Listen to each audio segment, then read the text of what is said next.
அனைவரும் ஆத்ம நமஸ்காரம். இறைசக்தி மையம் சார்பாக எனது அன்பு வணக்கத்தை சொல்லிவிடுகிறேன்.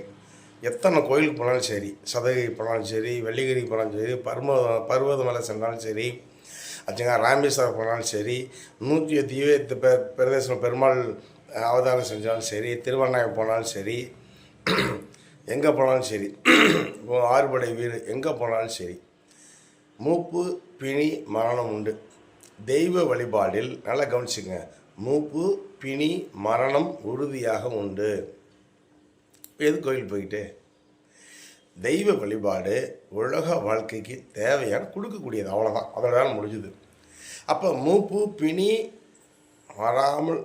மரணம் வராமல் தடுத்து சகல சௌபாகியம் பெற்று இறைவாழ் நிலை அடைய வைப்பது தான் இறை வழிபாடு ஆச்சுங்களா. அப்போ இறை வழிபாடும் தெய்வ வழிபாடும் கடைபிடித்தால் மூப்பு பிணி மரணம் இல்லை. இது இறை சித்த மையத்தில் கற்றுத்தரப்படுகிறது. சகல சௌபாக்கியம் பெறுக.